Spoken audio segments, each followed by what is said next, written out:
If you are planning on how much to spend in retirement and this isn't at the top of your list of concerns, then you could be making a critical mistake. Hi, everyone. Chris here with another authentic early retirement episode. I'm sharing my personal journey to retiring early. A little over a year ago, right after I turned 50, I realized it could be a lot sooner than I thought. Like many of you, I have become obsessed with studying all the ins and outs of early retirement. And in these videos, I'll share not only what I have learned, but more importantly, what I'm actually doing. Authentic, that's successes and failures. I also have an IT background, so I'll be sharing some specialized tools I have created along the way, which you can use for free. See the link in the description for DIYretirementtools.com. As a potential early retiree, the fear that we will outlive our savings is the number one concern. It's called longevity risk. And according to a survey in 2025 by Allianz Life, almost 2 in 3 Americans fear this more than even death. For me personally, I wish long-term health was my top concern, but I continue to get involuntarily consumed by this longevity risk equation of how much do I need to save and then how much can I spend when I stop working. But what is the biggest component that drives this worry? For me, and I think for many others, it is the question, what if I retire into a down market? My wife asked the same question when I first brought the possibility of retiring early up. She said, what if the market crashes? And then the next question she asked was, how do we get health insurance? After the market crash concern, my next worry would be to lament the fact that Social Security is not sustainable in its current form. But way too far down that list for me was inflation. This seems to be somewhat more common with Gen Xers like me versus baby boomers who are already retired and living off of fixed income and savings. The percentages are actually 61% versus 55%. Maybe we are more focused on the uncertainty of Social Security. People living paycheck to paycheck right now, stressing over groceries, certainly know to worry about inflation, however. Older generations that experienced the wild inflation of the 1970s know. But for me, I had always taken it in stride. I was working and experiencing salary growth each year to at least offset even the higher recent inflation. For most people my age, these are your peak earning years, so while inflation stinks, maybe it's not as life and death as it is for younger and even older generations.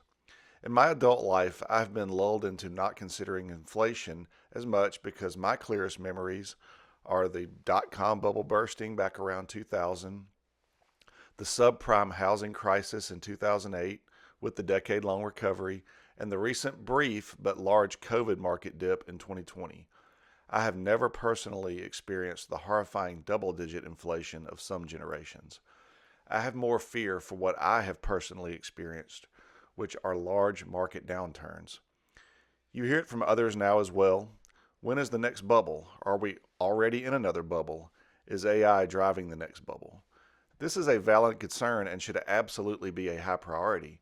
But if inflation is a lower concern, then we as potential early retirees are making a potentially massive error. William Bingen is a legend in retirement planning research. If you don't know the name, you have probably heard of the 4% rule. He came up with that, although he is quick to point out it's not a rule. A few months ago, I read his best-selling book titled A Richer Retirement. In this book, he adds updated research and data to the original analysis he did to come up with the 4% max safe withdrawal rate. That's what he calls it instead of a rule. The good news is the new historical safe max withdrawal rate is 4.7%. Again, this is not a rule or some catch-all number we should all plug into a spreadsheet for our withdrawal percentage. It is a historical worst-case safe withdrawal rate given the very specific parameters of a 30-year retirement and a portfolio consisting of 55% stock, 40% bonds, 5% cash.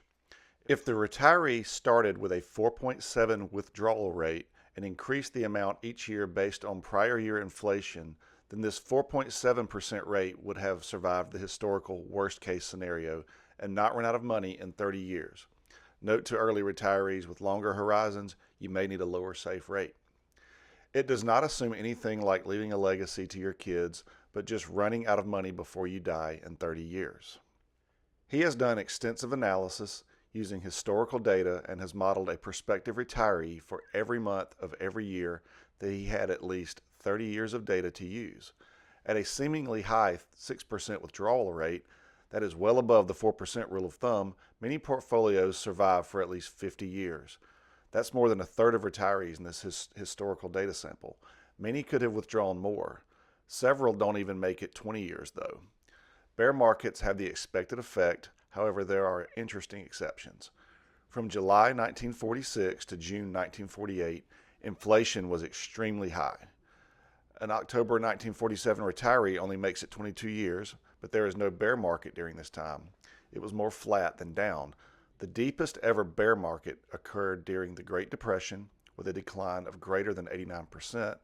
However, there was measurably worse portfolio longevity for retirees prior to the 1973-74 bear market, which was 49.8%. A large loss, but much less than 89%. The difference? Inflation. During the Great Depression, there was very unique double-digit deflation, which somewhat cushioned portfolio loss with prices moving lower. The 1970s, out-of-control inflation. This analysis is where Bingen's famous 4% safe withdrawal rate comes from. It is now 4.7 as the lowest historical safe withdrawal rate based on the aforementioned portfolio allocation and withdrawal strategy. This rate applied to the unlucky October 1st, 1968 retiree right before the 70s market downturn and high inflation occurred.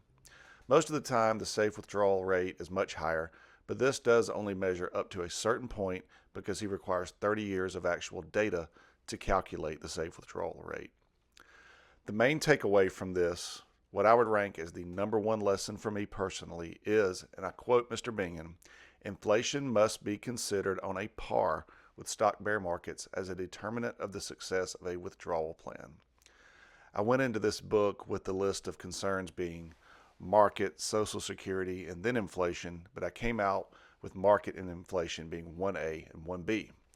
Social Security is, of course, still a concern, but I think one that we can make realistic assumptions about. Down markets usually recover if you can avoid being forced to sell at low prices, but inflation rarely deflates. The last time the U.S. had deflation was 1954. Most of the time, price increases are permanent. They only, hopefully, rise more slowly in the future. In our working years, we count on raises to offset cost of living increases if we are lucky. If not, maybe looking for a higher paying job as an option or a side hustle with another income stream. But in retirement, assuming no part-time job or other income stream, investments must grow enough to cover both your withdrawal rate and expected inflation, so your portfolio lasts throughout your expected lifespan without running out of money. So what do we as prospective early retirees do about this?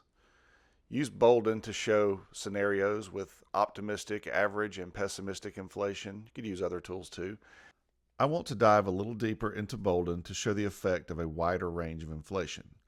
Bolden's default range for general inflation is 2% for optimistic and 3% for pessimistic with 2.5% average.